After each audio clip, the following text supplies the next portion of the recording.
The broadcast is now starting. All attendees are in listen-only mode.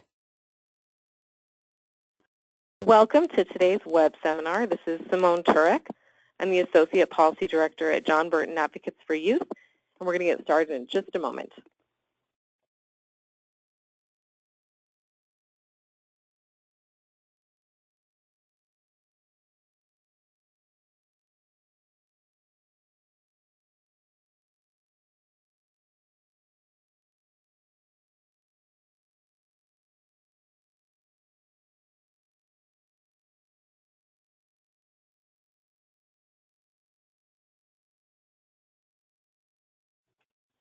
Again, welcome to today's web seminar. This is Simone Tureck. I'm the Associate Policy Director at John Burton Advocates for Youth. Thanks for joining us today. So you'll see on the screen all of the technical information, and we always recommend calling in using a telephone versus listening on your computer speakers. It tends to give you better audio, so that's our recommendation. And this information is also in your control panel on the right-hand side of your screen. We always post the recording and the slides from our webinars on the John Burton Advocates for Youth website, and the URL is there on the screen.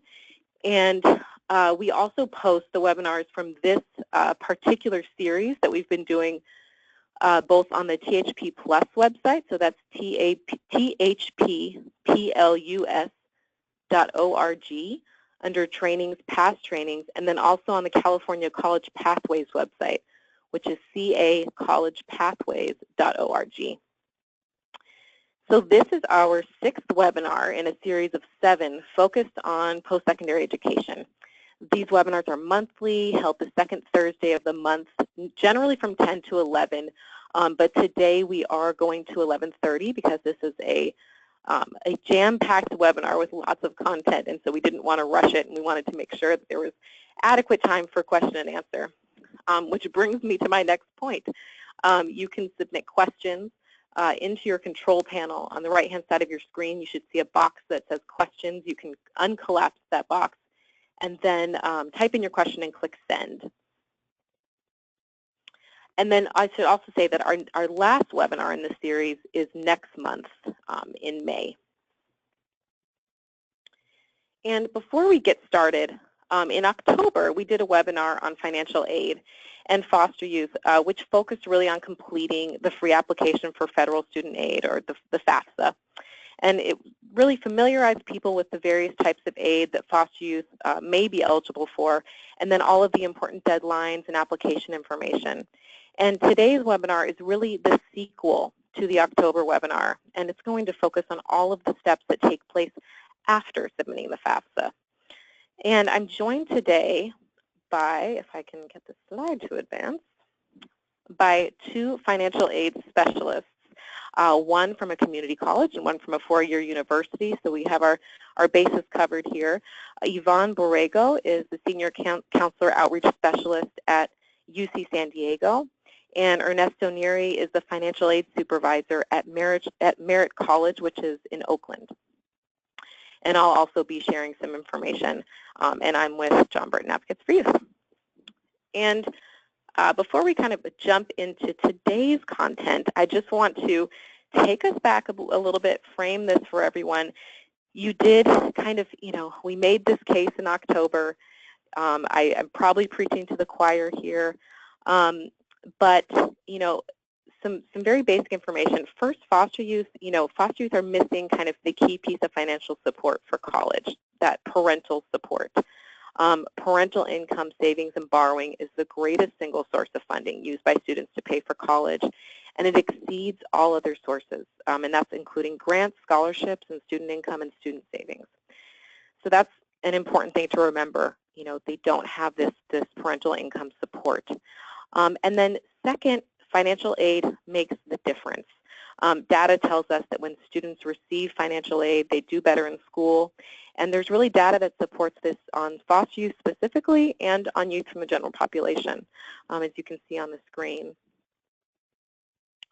And we also emphasized in October, foster youth are not always accessing financial aid. They're not accessing aid kind of nearly as often or as much as they should be.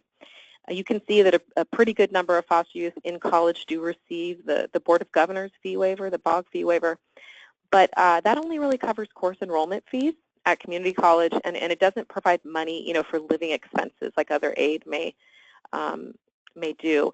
And so foster youth students really, they aren't receiving the other key forms of aid that they should be at the rates that they should be. And when you look at various studies, only about half of foster youth in college receive the Pell, fewer than 10% receive the Cal Grant, just over half receive Chafee, and then only 4% of foster youth in college receive all three forms of this aid.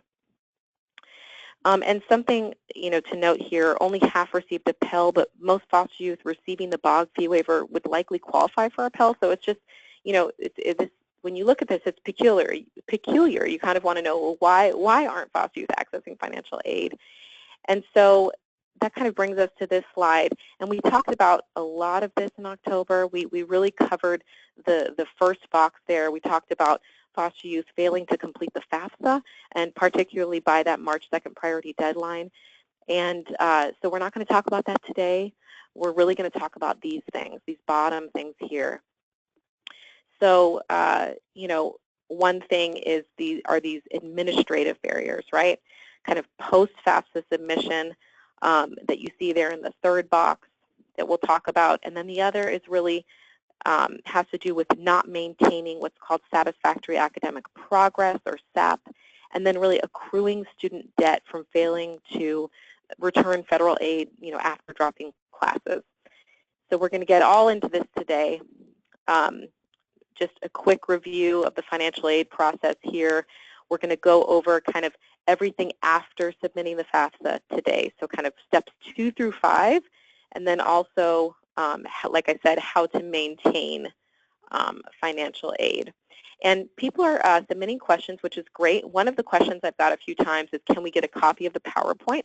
So I just want to answer that now. You will get a copy of the PowerPoint emailed to you after the presentation, and then it'll also be available on the websites that I mentioned in the beginning of the presentation. And this presentation is being recorded, so you'll also be able to access the recording. Let me advance here.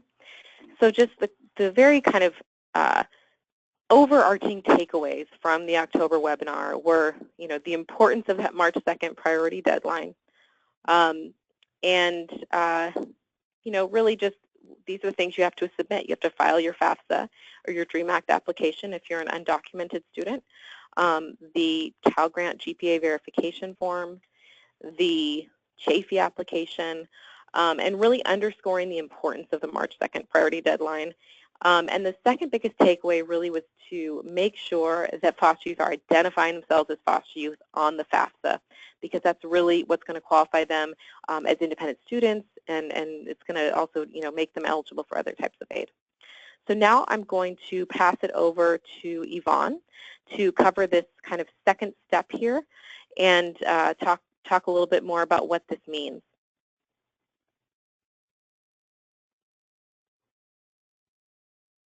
So Yvonne, you might be on mute. You'll want to unmute yourself, and then we'll all be able to hear you. When the student completes either the FAFSA or the California DREAM application, it gets processed. And the next step would be after they complete it, they will immediately be able to determine, did it actually transmit successfully to the processing center.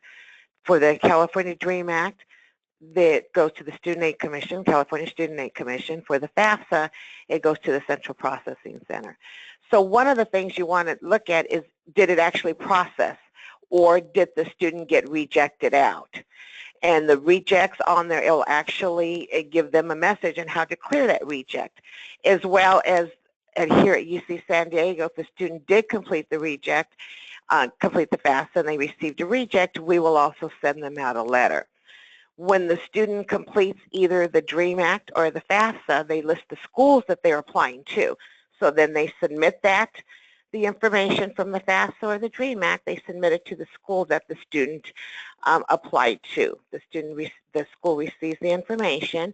And also it's important that if a student was selected for verification, And what that means is that 30% of all students who apply for financial aid are required to, the school is required to verify the information that they provided on their FAFSA or their DREAM application. The student will be notified right in on their FAFSA or their DREAM application. They'll be notified on that application if they were selected for a verification, which means that the school has to verify. So they're going to be required to submit documents to the school that they will be attending. Again, not all students are selected. Approximately 30% of students are selected.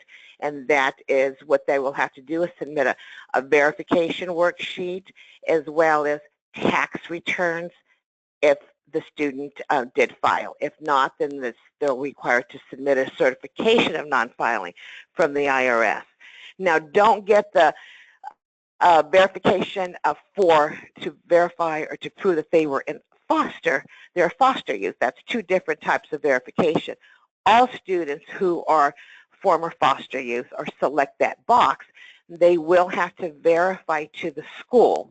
And I know that will be talked about in a later slide. So before the student is required to verify that they do meet the criteria as a foster youth. Some schools, in addition to just the verification of the verification worksheet and the tax returns if they filed, which we call the verification process, some schools will actually require additional documentation. So that you want to make sure that the student contacts the school that they're most likely to attend if there is any additional documentation required. I want to back up to the verification process if they were selected. Here we're at a traditional four-year school. There's some secondary deadlines, and the object is to get the student through school by taking out the least amount of loans as possible. And at a four-year school, again, the cost is a lot higher than at a community college. So it's very important that if the student has a secondary deadline, or if they were selected for verification or they were required to submit extra documentation, that they meet that school's secondary deadline. So at UC San Diego, in addition to the priority March 2nd deadline for the FAFSA or the DREAM Act, we have a secondary deadline of May 1st for the student to complete their file to get the maximum of aid as possible. And that includes university aid. And again, so then that's the extra documentation, eligibility checks. They also, before the school will actually award the student once they have enrolled. So the student will have to say, yes, I'm going to attend your institution. And at the UC schools, where May 1st, they have to submit their intent to register on May 1st. If they're a transfer student, then they have June 1st that they have to submit their documentation that, yes, they will be attending our institution. And then that's before we will actually send out official award letters, or the schools will send out official award letters. They will verify that the student, yes, they did, their file is complete, and that they also will be attending that institution. Okay. And what are the things that we do before a student is able to receive any of this funding? They have to be enrolled in at least part-time. So at the UC school, we're on a quarter system. Our part-time, the student has to be enrolled in at least 6 units. 12 units, which is considered full-time, to be awarded the maximum amount of aid, such as a Pell Grant or the Cal Grant A. They have to be awarded at least 12 units to get that maximum amount. In addition to that, the student will be reapplying every year, so they have to maintain satisfactory academic progress. They have to be working and making progress towards their degree. Here at UC San Diego, the student has to complete 36 cumulative units and maintain a GPA of at least 2.0. So again, this is for the student to receive financial aid for the next academic year. Also, before we're on a quarter system here at the UCs, most of the UCs, the state system, they're on a semester system. Before we will actually disperse any money to the student, or credit the student's account, we will have to make sure that, again, that they are enrolled. So that's very important there, that they are enrolled in the required amount of classes. Thanks, Yvonne, for all that really good information. I think, you know, for those who are listening who are providers or other, you know, advocates or CASAs, foster parents, you know, anyone that works with students kind of off campus with foster youth that want to support what they're doing on campus and support their success in school, I think one of the biggest takeaways here is there are a lot of things that happen post-FAFSA submission that we have to pay attention to that Yvonne just mentioned. And they may vary a bit by school as far as deadlines and what exactly needs to happen, but we know that things happen. And so the important thing is really making sure that the student is paying attention. So they're checking their student portal. Once they submit that FAFSA, they're looking at their student aid report. Have they been flagged? You know, paying attention to whether or not that's happening. And, you know, maybe going in with the youth that you work with and looking at the student portal with them to see what's being requested of them. But one thing that we can expect, it's not a surprise, is that students that are current or former foster youth will have to verify their foster youth status. This is not part of that 30% of students that have to verify. This is separate. This is, you know, if you're a current or former foster youth, you're going to have to verify that. And so really, and this, I should also say that, you know, this is important. Current or former foster youth are eligible for the Chafee grant, which is aid specifically for current and former foster youth. And so they have to obviously prove their status as a foster youth to get to be eligible for this grant, but they also have to get this independent student status that they get on the FAFSA, which makes them eligible for aid that's need-based, like the Pell Grant or the Cal Grant, because they're considered independent students by being foster youth, current or former. They don't need to indicate parental income. And so it's just so important for their eligibility for all of this aid to make sure that they do this. So current foster youth, youth that are in the foster care system still, and this includes extended foster care, or AB-12 as people call it, the youth must request the foster youth verification letter from their county child welfare agency. So most commonly this is contacting your independent living skills program, ILSP, and they are well equipped to get those letters produced. Former foster youth do have the option of going through their county, but if they have any trouble doing this, they can also go through the state, through the California Department of Social Services. And they can contact either the Foster Care Ombudsman's Office or the Foster Care Support Services Bureau, and those numbers are on the screen. And it has to be done via phone, at least initially, because there are some questions they'll have to answer to kind of verify their identity for you know, the purposes of making sure that that they are who they say they are, and the information is going to the right person. But now, although current foster youth, you know, do go through their county to get the letter, if they do encounter problems trying to get the letter from their county, they can also contact CDSS at those numbers, and CDSS can help them remedy the issue. So they can go to them if they have issues doing that. And then completed verification letters provided by CDSS are provided by the youth to the youth by fax or email or mail or in person, and it all just depends on the youth's preference. And then counties, you know, may have varying processes as to how they provide the letter, but if provided by the state, the goal is no more than 5 business days after the request is made. And then here, I'm just letting people know that for some reason my computer battery is saying it's low, but it's so is mine. So I was going to. Oh my goodness.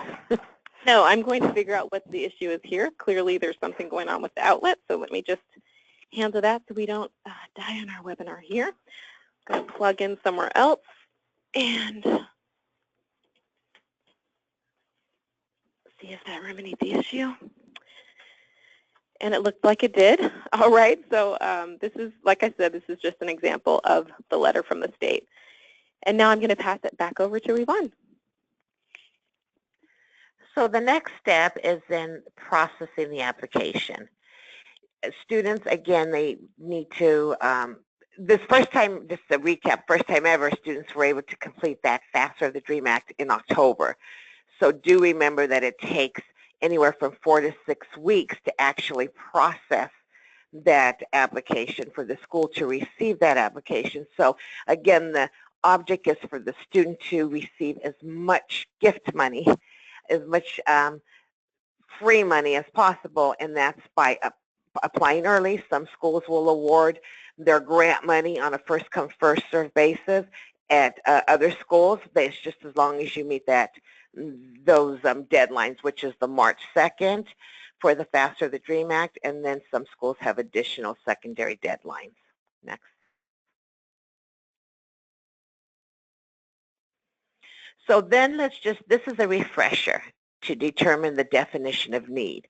Now, foster youth students, this population of our students, they're independent. There is no parental contribution. So what is looked at is just the student contribution. So when we say family contribution, primarily we're saying the student contribution. Every school has their own cost of attendance. The higher the cost of attendance, the higher the financial need, the higher the financial aid. What is used to determine the type and the amounts of aid that a student is awarded is what is that family contribution, or in our case, what is the student's contribution.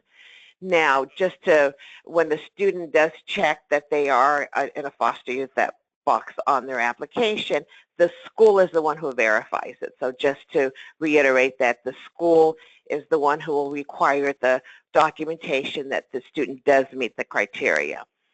And then what we look at is we'll determine, okay, based on the family contribution, and in most cases it's 0 because the student, if they're working, they're earning very little, so there's a small, if any, of a student contribution that the student has the ability to contribute. Then we look at, okay, based on that financial need, what type of aid will we award the student? There's, again, need-based aid, which is there's the Cal Grant, there's the Pell Grant, federal grant, there's a supplemental grant, the Chafee, there's loans, subsidized, which means it's the interest-free loan, and then there's the Board of Governors waiver that is at a community college, and again, we encourage students continuously to apply for scholarships. And that's how we meet that financial need. Cost of attendance minus family contribution equals financial need equals financial aid. Next. So where does the aid come from? The state aid. A majority of our aid comes from the state. As we know, our dreamers that complete the California student, my mind is blank. Our DREAM application, it goes to the Student Aid Commission. Those population of students, they were only eligible for state aid. So they're not eligible for federal aid, but they are eligible for state aid. So where does the money come from? The state, the Cal Grant, there's state work study, and there's the middle class scholarship is another form of state aid. Federal government, the Pell Grant. Most of our students receive a Pell Grant. And also just keep in mind that a Pell Grant, for a student to receive the Pell Grant, there's a limit. They can only receive the Pell Grant for 6 years. Every college and every university has their own pool of money. This is really plays a big part in your traditional 4-year schools. So every school, in addition to the state, the federal, they have their own pool of money that they award. And different organizations and private companies also offer aid, and that's scholarships. So again, we always tell our students that the way to keep their loan indebtedness down, the way to do that is to apply for scholarships. From the outside, there's plenty of scholarship money out there. The student just has to be, put a little bit of time aside, and they can continue to apply for these scholarships. So that way, again, it brings their loan indebtedness down. And at UCs, what we do is any scholarships from the outside, we will take it off of their loan or their work study eligibility versus their grant money. So gift money, again, that's the type that the student is striving for. That's what we want to encourage the student to apply for. Meeting deadlines is one way, also applying for scholarships. So there's also a fee waiver. So community colleges, they have, which is called the Board of Governors waiver. It waives the fees. That's in some colleges, their own school will waive. They have their own, especially some of your private schools. It's a waiver, so it's not actually money that's being exchanged. It's a waiver that is applied to the student's fees. Grants, again, that's free money, gift money, money that does not have to be repaid, and scholarships, free money. Then there's also a work-study program, and there's state work-study for a dream population as well as federal work-study. And that's an earn-as-you-learn type of resource type of program. The student is earning while they're learning. Again, that's another good way of keeping that student's loan indebtedness down. It's just like a regular job. They apply, they interview, they work, they get a paycheck, and it goes directly to the student.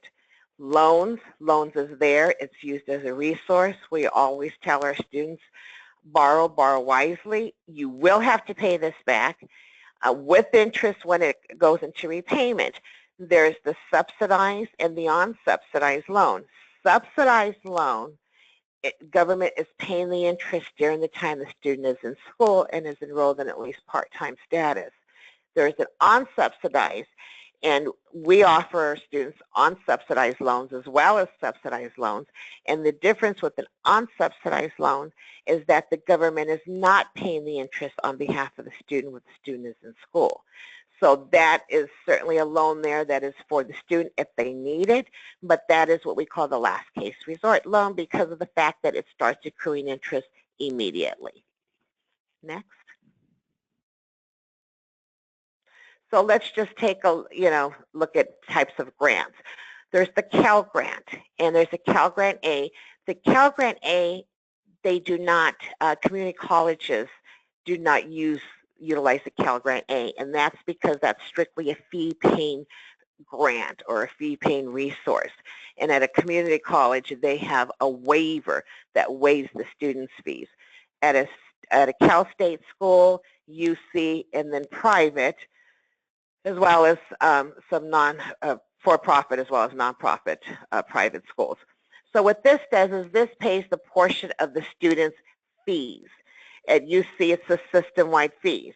Now, at school, there's also, when we say just the system-wide fees, it's a little higher than that, but the Cal Grant will pay this. It's used to pay the student's fees. It's actual money that is given to the school, and the school then pays the student into their account.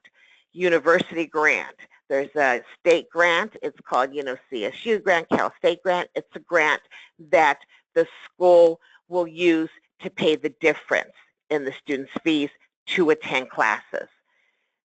UC, we also have the UC grant. We also have what's very popular. It's called the Blue and Gold. And that's a resource, a grant that will pay the total students to system-wide fees at a UC school if they're a California resident and then their income is less than $80,000. Then last but not least, there's the Board of Governors fee waiver, and that is used at a community college. And again, you can only have one, you can only use these to pay the students' fees. And strictly when we say fees to attend classes, these are fee-paying only accounts. Next. So types of aid, cash, because in addition to the student needing resources in either a waiver or money to pay their fees to attend classes, they also need living expenses. There's also included in the cost of attendance, in addition to fees, is housing, personal, transportation, in some cases insurance, medical insurance. So in addition to the student paying their fees, they also need resources to pay for these other categories. The Pell Grant, and again, it's a maximum of 6 years. and it's up to, for this academic year, it's up to $5,815. There's the Chafee, that's up to $5,000. The federal supplemental grant, that is also a federal grant, and it's for our Pell eligible students, and our Pell eligible is our neediest population.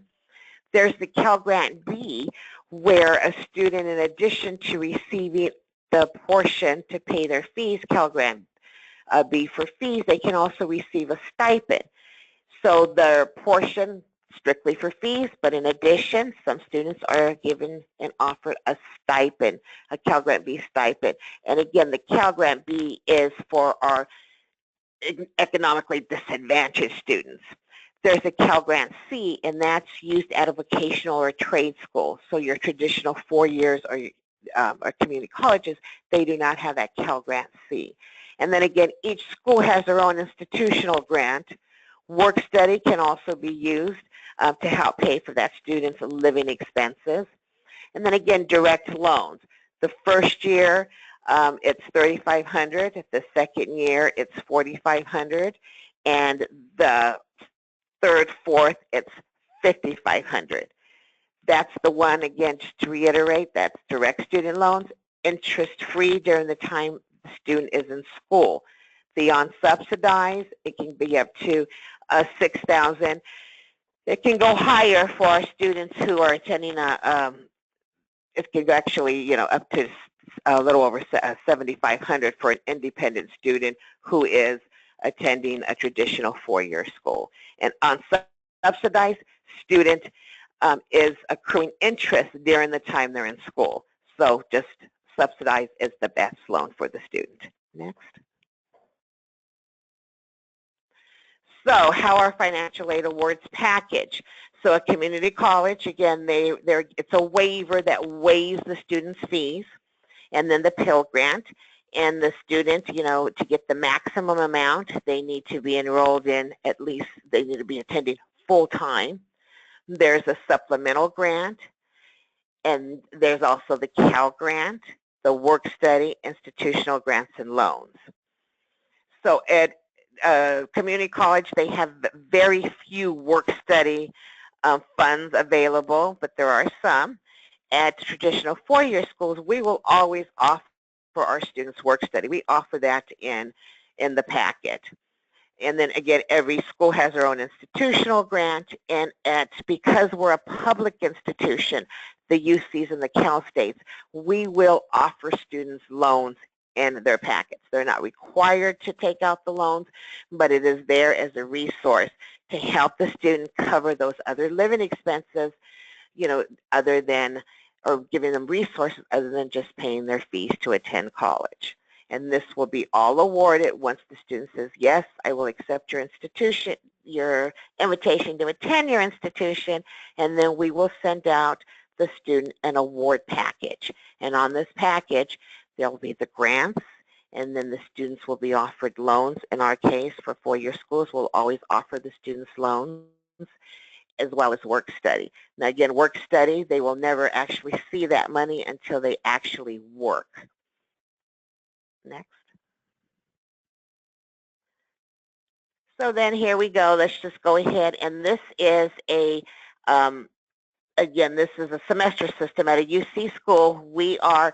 we're on a quarter system, so we disperse our aid in 3 equal increments. The Cal States, as well as the community colleges, they're on a semester system. So this is just an example of an award packet. The student, they receive a Board of Governors waiver. So fall semester, their fees, $552 are waived. Spring, so the student actually does not owe anything for their fees. There's, and here they have a Cal Grant B, so that's actually living expense money. There's the federal Pell Grant. That's this right here as an example. It's a semester school, so they get half fall semester. They get the second half spring semester. Then your federal supplemental grant. There is an example. It's half the fall, half the spring. So what happens, and then your Chafee grant and other need-based grants, this is, again, anything over, this is a community college, so what this is, they pay their fees, the waiver pays their fees or waives the cost to attend classes. The rest of this aid is used for the student to pay for their off-campus living expenses. Next.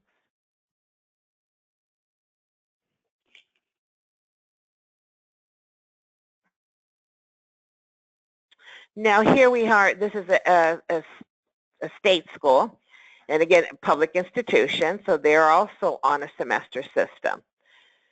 So here we don't have the Board of Governors waiver, so what this does is all of this is all cash money or that is awarded to the student.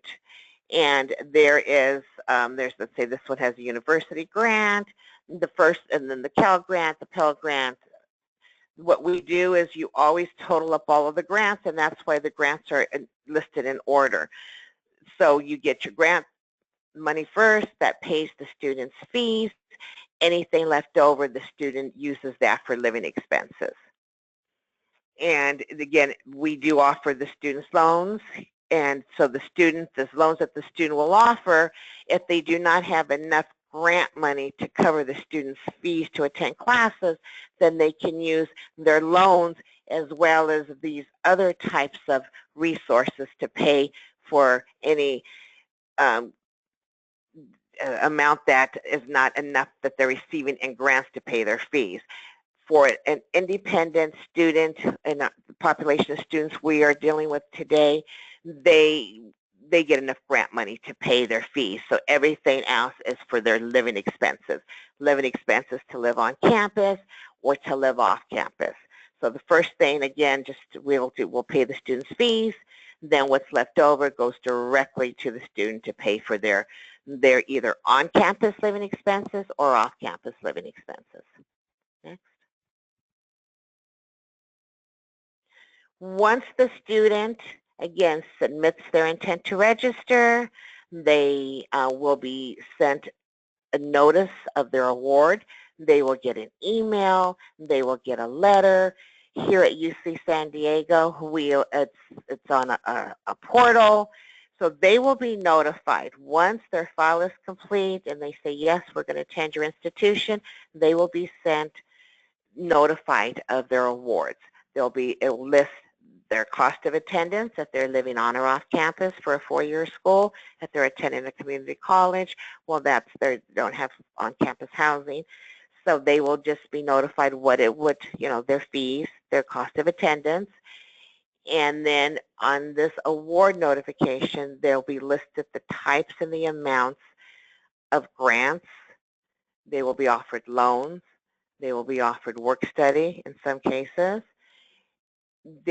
We always accept the student's we always accept the student's grants for them.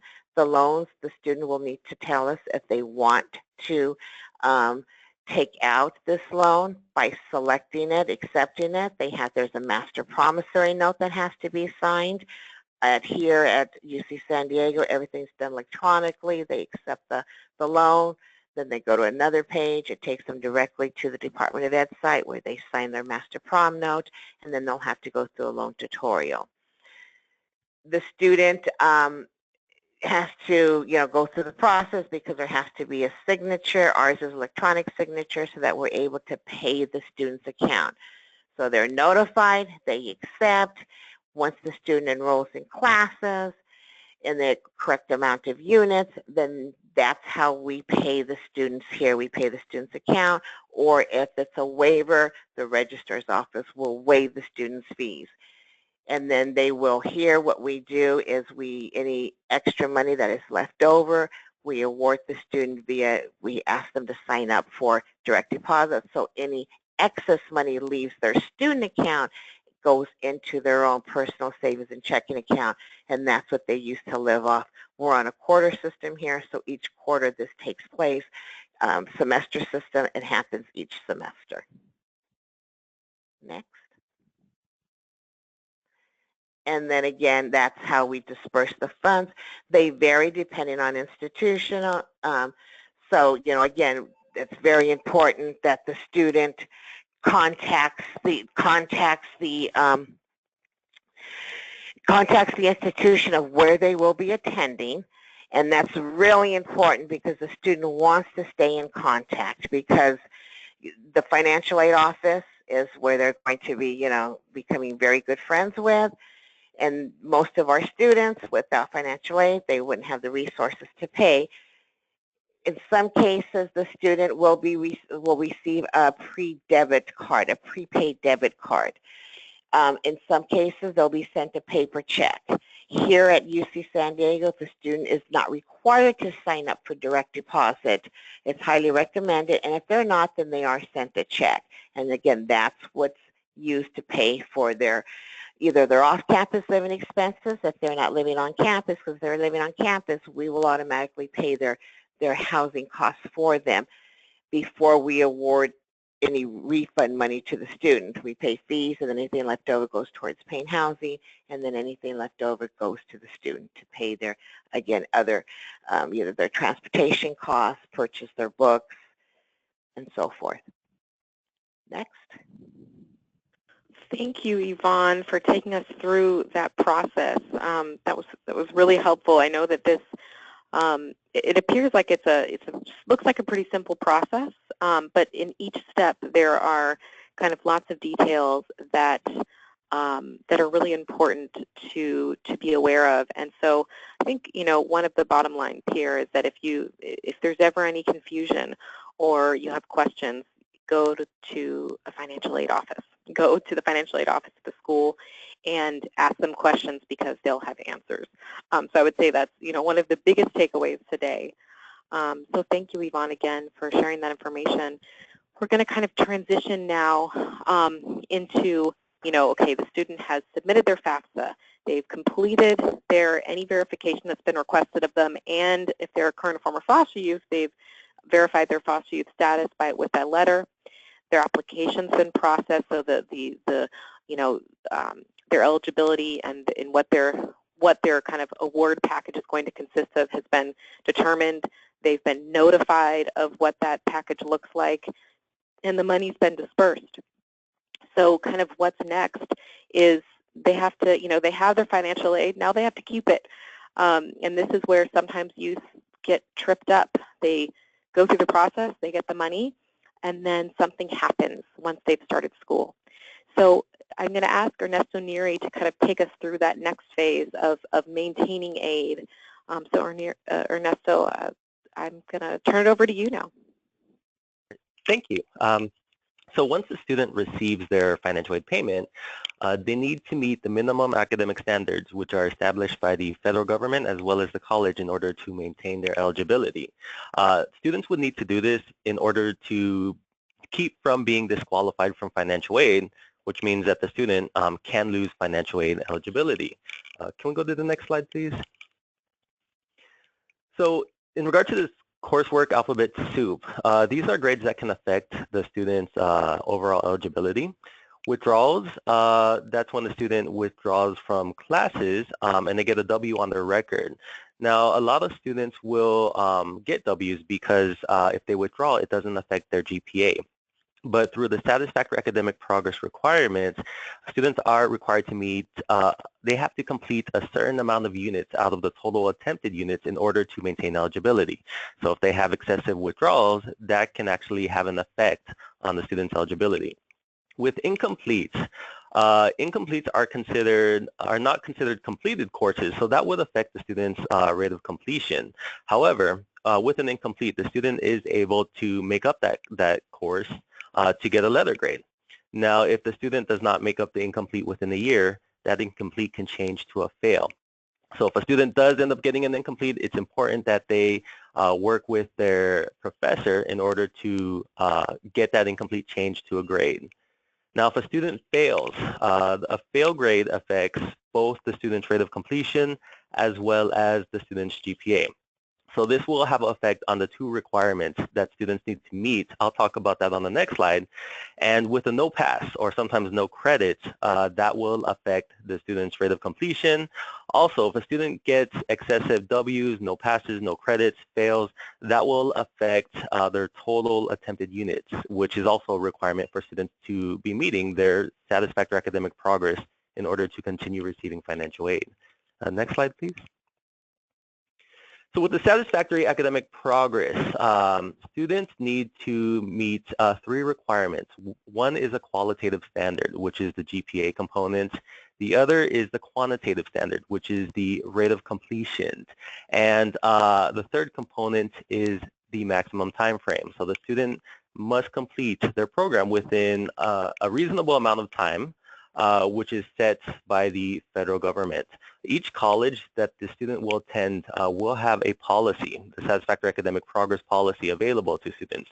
And normally that policy is posted on the college financial aid website, it's available at the financial aid office, or it's emailed to students with their email award notification. Next slide, please. Delving into SAP a little more. So I talked about 3 components. The first component is the qualitative standard, meaning that the student must maintain a minimum GPA requirement. It's a 2.0. Depending on the college that the student attends, it may be by semester or it may be overall. So the policy is as strict as the college makes it. So a student could have a high GPA for a semester but not be meeting their cumulative minimum GPA requirements. In addition to that, the student must complete their program within a reasonable amount of time. That reasonable amount of time is 150% of the published program length. So the way colleges calculate that is they take the total amount of units that the program takes to complete, and they provide an additional 50%. So in the example, it shows a 60-unit program. Community colleges where we have AAAS degrees take about 60 units to complete. That is 100% of the program. To determine what is 150%, we take half of that 60-unit load. So that would be 30 units, and we add that 30 units to the 60, and that's how we come up with the total 90 attempted units. For 4-year schools, assuming that the 4-year college takes 120 units to complete, the maximum time frame, or the total amount of time that the student has, would be up to 180 units before they become disqualified or ineligible for financial aid. The third component to the Satisfactory Academic Progress policy is the rate of completion, which is a qualitative standard. Students need to complete a certain amount of units out of the total attempted units. So for example, if a student is enrolled in 10 units, but they have to withdraw from 3 units, so they get a W in that 3-unit course, and they end up only completing 7 units, that 7 units would be calculated into that rate of completion. So we would take that 7 units and divide that by the 10 units that the student attempted, and that would be a 70% rate of completion. In that example, that student would be meeting that minimum rate of completion needed to continue receiving financial aid. Next slide, please. So how does a student incur financial aid debt? Now, if a student gets Ws, if they receive a payment and they withdraw from courses, it's possible that they may have to owe funds back on top of affecting their total attempted units as well as affecting their rate of completion. Now, if a student receives a payment and they drop from a class, it is possible that they may have to pay a portion of those funds back. Now, sometimes, I hate to say this, but sometimes colleges will make an error on their part. Now, if a college makes an error, then the student would not be responsible for repaying funds. If there were funds that had to be calculated and due back to the federal government, the college would be responsible for returning that portion of funds. Now, a common thing that I see with students is that they will complete the FAFSA application, they'll use estimate amounts, and then they'll be selected for verification, meaning that the financial aid office will ask for verification documents, ask for the tax return transcripts, and after the college submits the corrections to the student's FAFSA application, it could be that the student had a higher income than previously reported, which would result in lesser aid eligibility. So in that case, it is possible for the student to return funds back if they were not eligible for that.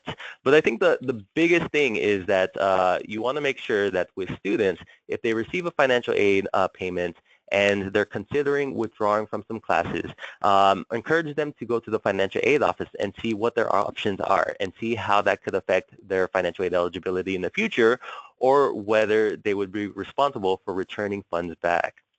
Next slide, please. So a student that's awarded the Pell Grant, they're awarded based off the number of units that they are enrolled in.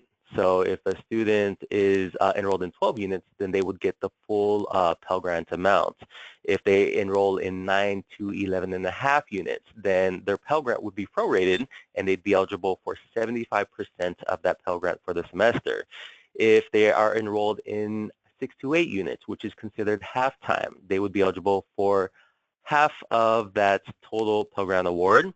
In some cases, if the student's EFC is really low, they can receive a payment for being enrolled in less than 6 units, but that's not the majority of the students, and that would be in a small portion of the student population that are receiving financial aid. Next slide, please. Now, let's just say in this example that the student received a financial aid payment. So the example shows that Julia enrolls in 12 units and is awarded $29.08 for the semester and is attending a CSU. The school will subtract the money for tuition and fees and disperses the remaining amount to the student. So Julia uses the remaining amount to pay off some credit card debt. Halfway through, Julia realized that she would need to drop a class. She's taken too much, so she decides to drop 4 units. So initially, Julia was in 12 units. She had to drop to half-time or 3/4 time. Now, Julia has only earned 3/4 of her financial aid, but the college paid $29.08, so they paid her the full-time amount. Now, the college has to recalculate her award for that semester and pay her based off of the units that she is currently enrolled in. So in this case, Julia would have to pay back $727 because she's only paid based off of the number of units that she is enrolled in. So she'd be responsible to pay those funds back.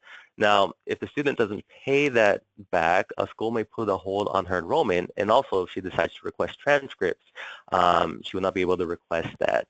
Next slide, please. So circumstances which may not lead to debt. So it could be that the student has a reduction, maybe 1 or 2 units. They could be enrolled in 14 units and decide to drop a 1 or 2 unit class. They'd still be enrolled in 12 units, so they'd still be entitled to that full amount of Pell Grant that they received. Now, if a student receives an incomplete, the student, technically they were in that class for the entire semester, so they are entitled to that award amount unless they do not make up that incomplete. Remember that the incomplete will change to a fail if the student does not make arrangements to make up that incomplete within a year. If the student did not receive a financial aid payment, then they're not, and they enrolled in classes and they dropped classes, then they wouldn't be responsible for repaying any funds because they had not yet received their payments. If the student enrolled in the courses and stayed in the courses at least 60% of the time, even if a fail grade is earned, the student would be entitled to the full amount of Pell Grant that they received. Other considerations in regards to satisfactory academic progress and the impact on transfer requirements. So if a student does drop, remember that excessive W's will affect the total attempted units. And remember that the student is limited to 150% of their program length before they go on, before they may be disqualified. Also, if a student withdraws and maybe they don't owe any money for the current semester, the next semester they may be placed on financial aid warning, or if they're on warning during that time, they may be placed on financial aid disqualification, meaning that they would lose their financial aid for future terms. Next slide, please. So how do colleges handle financial aid debt? So if a repayment is required, if the payment is not made to the college, then a hold is placed on the student record. So that would prevent the student from enrolling in courses.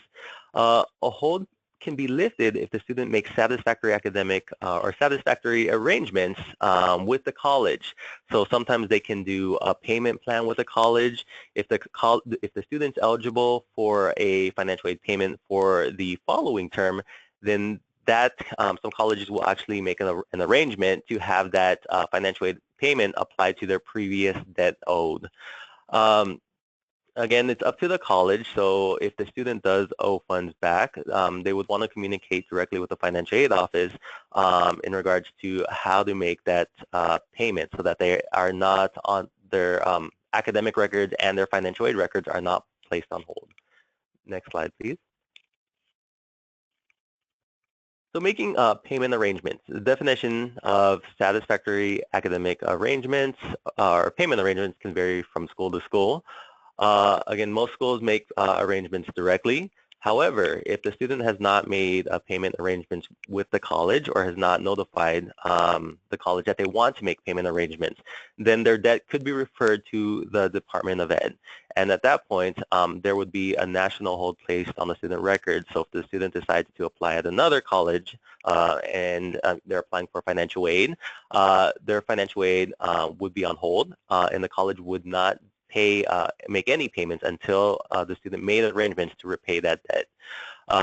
Again, most schools are willing to use future aid to pay off debt if the student is eligible the following term.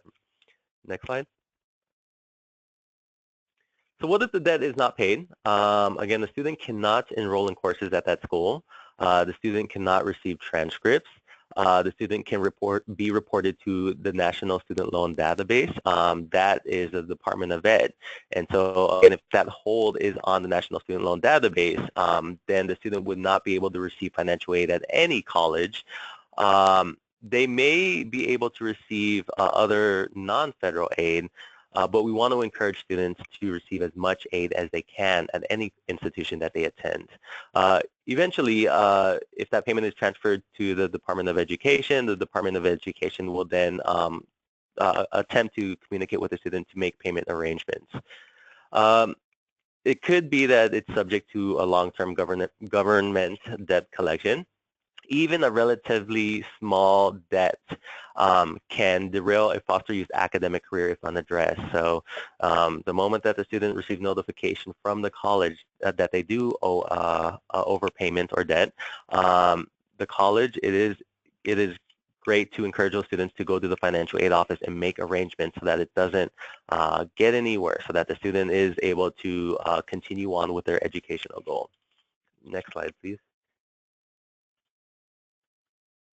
Thanks, Ernesto. I really thank you for outlining this for us. I know that this is, we've got a couple questions like kind of in the realm of, how do we help youth understand all of this? It's, it's hard to even, to just digest. And I think the answer is not everyone has to know everything. So it's really determining what are the key things to know. And I think, the next few slides are really important and will kind of, I think, help those of you who do work with young people, kind of some of the very important things to know and to help them understand in terms of preventing student debt and addressing student debt. So I think part of it is us all understanding what are the key takeaways here. So hopefully the next few slides will get at that. So I think, we really can't stress enough kind of how much the preventative education is important here. Avoid debt in the first place, right? Something that we all know, as being in this world, and there's many different kinds of debt. Debt is not something that anyone wants. And really the best thing you can do when you work with youth is to help them understand how serious debt is. And this is important too because it's not just student debt, right? But there's credit card companies that come kind of prey on new students on campus and kind of lure them in with high credit limits and dreams, and they can get into debt that way too. And being young, it happens a lot. And so it's really important just for many reasons to help youth really understand how kind of permanent debt can be, or maybe permanent's the wrong word, but kind of how long-lasting it can be and how fast it can grow.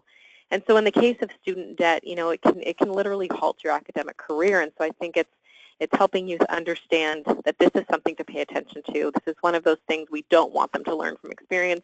We want them to learn from just being educated about it. And so I think, if you're a service provider, for example, or anyone who really works with youth and has the capacity to host a workshop or something, maybe it's hosting a workshop on understanding credit and understanding debt.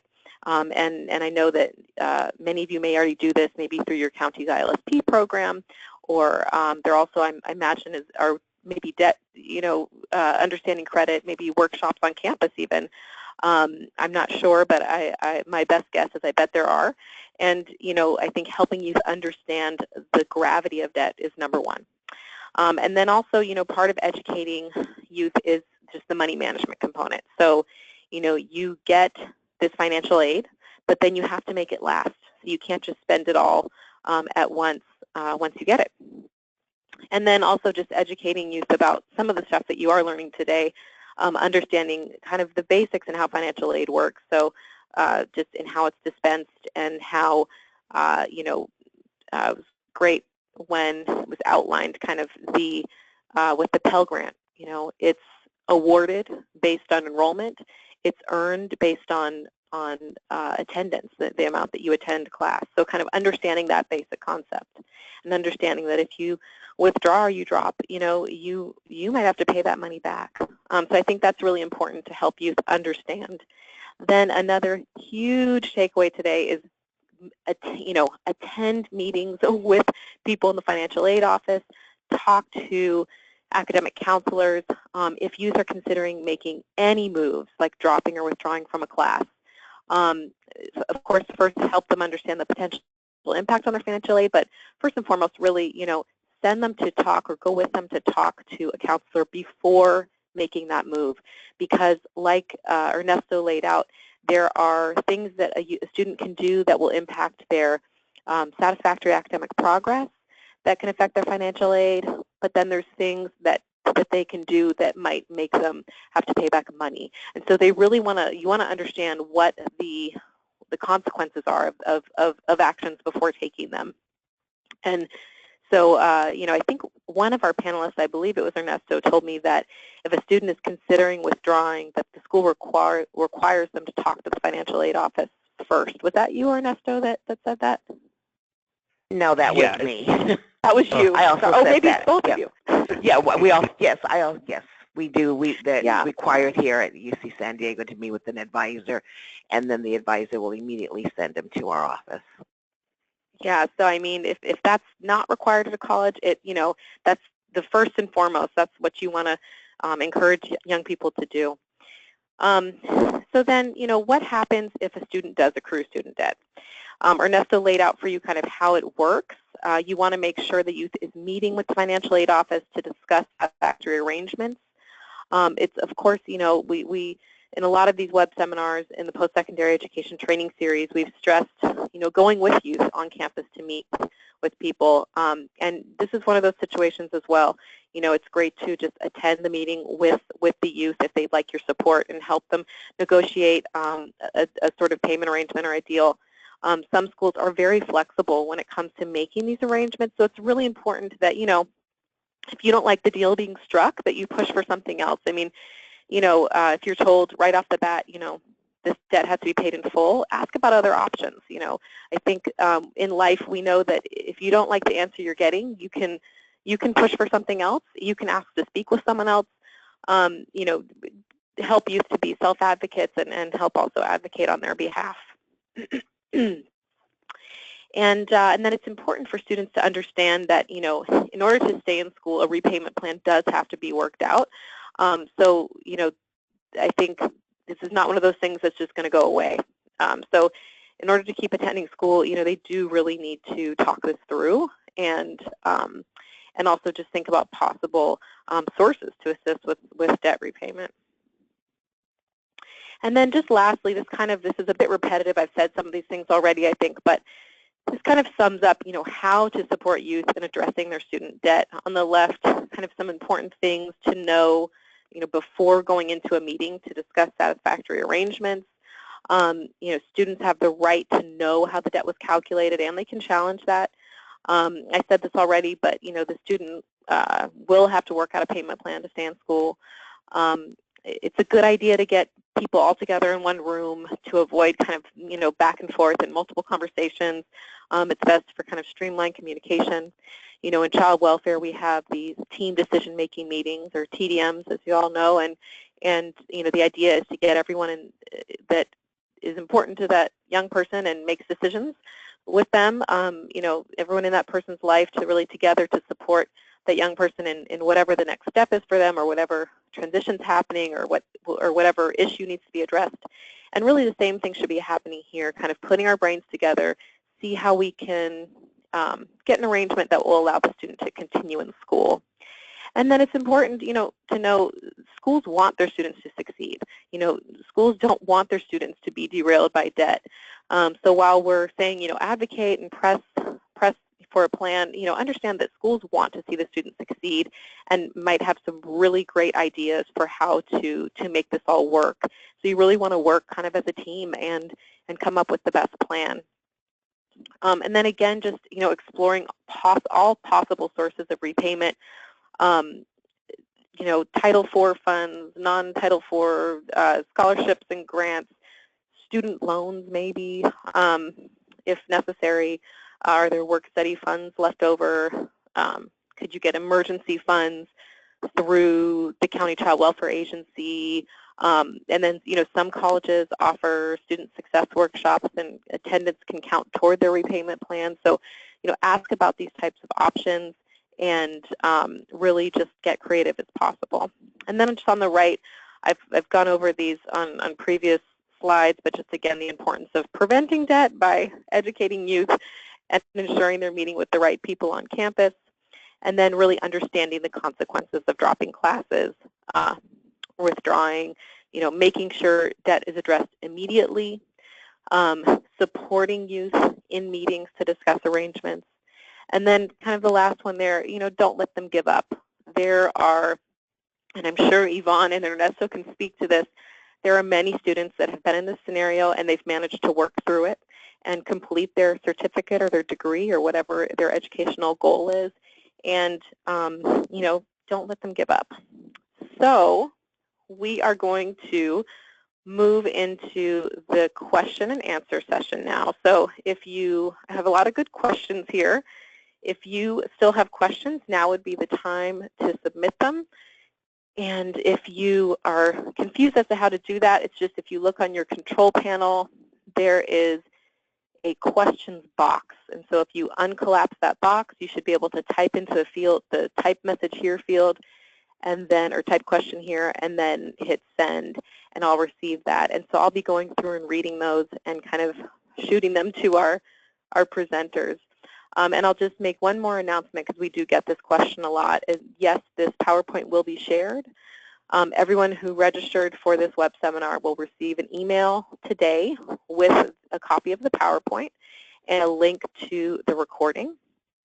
We'll also, you can just go to the website that I had on the first screen, our jba4youth.org, and the recording and the PowerPoint will be posted there, also on the THP Plus and the California College Pathways websites. And so let's get started with some questions. So the first one is about it's kind of about financial aid eligibility, but it has to do with the community college. So Ernesto, I'm going to pass this one to you. The question is, some of the youth would like to complete an EMT program at the local community college, but they've been told that they are not eligible for financial aid. Can the Cal Grant Type C cover that? It depends on if the college is offering the EMT program as part of their program catalog, or if the EMT program is a fee-based program. Now, I know a lot of colleges offer EMT as a fee-based program, and with fee-based programs, the student would be required to pay those fees prior to beginning classes. That would pay for all their materials.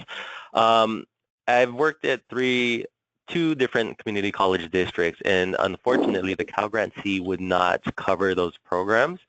One is that if it's a fee-based program, sometimes the units aren't available or they don't translate into our system. But also, if it's a fee-based program, it may not have been state approved and gone through the requirements in order to be financial aid eligible. So in those programs, unfortunately, the Cal Grant C would not work. Now, if the college is offering the EMT program as part of their general catalog program, and it is financial aid eligible, then yes, the Cal Grant C would work or be applied to that program. It's depending on where the students go, you want to check with the college and see if the EMT program is financial aid eligible, and if it's not, then there may be some institutional aid that may be provided to assist with covering the expenses for that program. Thanks, Ernesto. Sure. The next question I'm going to pitch to Yvonne, and this has to do with the verification issue or the verification step. What type of documentation is generally requested from youth who are flagged for verification? There is in the student's case, a foster youth student or former foster youth will be considered independent. So it's an independent documentation form where basically they just list who's in the household. There is also, if the student filed taxes, then they're required to submit a tax transcript if they did not use the IRS retrieval tool. So on the FAFSA, there's an IRS retrieval tool that the student can link up their FAFSA to the IRS site so that if they file taxes, however, there has been a problem and that has students and parents have not been able to utilize that tool. If they were selected, then they file taxes, they will have to submit a tax transcript. For this year, it's 2015. If they did not file, if the student, and many of our students do not file taxes, then they have to submit to us a letter from the IRS stating that that student did not file taxes. And again, that information goes to the school that the student will be attending. Okay, and so I know that you said 30% of students are flagged for verification, so this will be kind of a smaller portion of foster youth could possibly be flagged for this type of verification. We know that 100% do have to verify their foster youth status, right? But this is only some youth will be requested, some information, additional information will be requested of them, right? That's correct. Very few. Okay. It's 30%. And now okay. I will add, some other private institutions, they will select 100% of their students for verification. So again, it's really important that the student contacts the school that they're going to be attending. But as far as the UCs and the Cal States, we will only ask for verification if they were selected. Okay, and again, I just want to make sure that people caught this, and you said that they're on their student aid report, so after they submit the FAFSA, it'll immediately show them if they've been flagged for verification, right? And they can also see in their student portal, right? That is correct, and the schools will notify the students that they need to submit any additional documentation. And also, I will note that they could not, a student might not have been selected the first time, but they update it, which shouldn't be the case now because they're not updating taxes. But if they could, for some reason, update their FAFSA or their DREAM Act, they could at that time be selected. But the school will notify the student if they've been selected. Okay, thank you. Another question, let's see. This is a BOG fee waiver question, so Ernesto, let's give this one to you. In some instances, I've had youth whose BOG fee waiver didn't come in before they were at risk of losing their classes. Sounds like a timing issue maybe. If they pay those fees out of pocket, would financial aid reimburse them once the fee waiver comes in? Yes, if the student pays for their tuition fees and they end up getting a fee waiver at a later date, then yes, the college would reimburse the students for tuition fees that they had paid.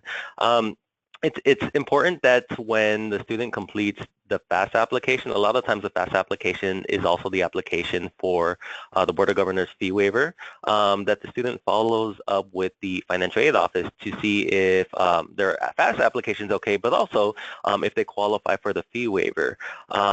In our case, when we get the FAFSA application, students are awarded automatically. So as long as the FAFSA application information is submitted correctly, the student would automatically get that fee waiver. Also, the financial aid offices a lot of financial aid offices still have paper fee waiver forms, so the student can just go to the financial aid office, complete the paper fee waiver form. All they would need to do is bring proof of income, and then the financial aid office usually can take care of that within that day. Okay, great. One more BOG question. If they only receive the BOG fee waiver and they withdraw from all classes, do they have to pay this back? No, the students do not have to pay anything back if they receive the fee waiver and they withdraw from classes. However, there is a new requirement that was effective fall 2016 in regard to the Board of Governors fee waiver. Now there are satisfactory academic progress requirements for students receiving the fee waiver, and prior to this, students could add, drop classes, get any GPA, and they would still be eligible for the fee waiver. But beginning last fall, students who do not meet a cumulative rate of completion of 50% and a cumulative 2.0 GPA for 2 consecutive semesters can lose their Board of Governors fee waiver. So that's something that I'm glad that was brought up, because for students attending a community college, there are satisfactory academic progress requirements for the fee waiver, which are separate from the federal SAP requirements that I just spoke about. Okay. And can you just, Ernesto, outline those just one more time, the BOG fee waiver SAP requirements? I just want to make sure that, because we don't have those up on the slide there, that people get them. Right. So in order to continue receiving the Board of Governors fee waiver, the student would have to maintain a 2.0 cumulative GPA and a 50% cumulative completion rate. So the way colleges determine their cumulative completion rate is they take all the units that the student completed and they divide that by all the students that all the units that the student attempted, and we get that rate of completion. So as long as the student is above that 50%, then they can continue to receive their Board of Governors fee waiver. If, however, they do not meet either one of those requirements for one term, they will go on a warning, and if they're on warning, they don't meet those requirements, they may lose their Board of Governors fee waiver. Thank you. I think what we'll do is we're going to sneak in another slide on that, because there's so many current former foster youth that are at our community colleges, and BOG fee waiver is important. So I think I'm going to follow up with you, Ernesto, and we'll add a little slide to the presentation before we send it to people so that they have that in writing, so they don't forget. Okay, one more question here about, well, this could actually go to either of you. So some of our youth come to us, so this is from a service provider. So some of our youth come to us, so they start in their housing program after they've been disqualified, after they've been, sorry, I'm just reading, there's 2 different questions here. One of them is clarifying. After they've been told they can enroll, but they will not be given any funded. So after any funding. So it sounds like after they've already had some financial aid issues. What should the next step be if they want to continue their education? Okay, let me, because we award, or the amount of money that we award is so much higher than a community college. What we have, if a student does not meet satisfactory academic progress and they're allowed to continue to enroll, they're not disqualified from the college, we have an appeal that a student can complete, submit to our office, where we will, take that into account, what happened, what kept the student from meeting those academic requirements, and then award them financial aid. We will put them on a contract, so each quarter we'll look to see how they do. But if a student does not meet their academic requirements, they would need to check with the financial aid office, because there is what's called a satisfactory academic appeal that a student can complete, so that they can get their financial aid reinstated based on, a contract that the school, with the financial aid office, which is separate from a contract that the advising office might put them on. Okay, thank you. And I just got a, go ahead. Oh, no, I was going to say, yeah, we have the same process. at any college, if the student ends up losing their financial aid eligibility, they have the option to submit a financial aid appeal to be reinstated, and this is for both the federal and state aid as well as the Board of Governors fee waiver. Okay, so now I have a follow-up question from the person who submitted the one that was just that you guys just answered. What if they already appealed? Is there a next level? Is there a next step? Well, here at UC San Diego, we have multiple appeals. So we have students. I mean, you know, primarily we like to work with the student, and then we get we get other offices involved because there's plenty of resources for the students here. Through academic advising, maybe psychological service, tutoring. So we try to incorporate all of these different departments so that we can work with the student. And we do have multiple appeals. So just, one, we have, a second, and then a third. And so usually it's very rare here at UC San Diego that we, we usually always approve everybody for the first time, and then the second time, we might require the student to take some different types of action and bring us verification that they did seek other resources. And that's what happens here. Of course, a student has a right to appeal anything, so even if the student was denied, there's always a secondary appeal that they can submit. Ernesto, is this true also at Merritt or at the community colleges, to your knowledge? It will vary from one college to another.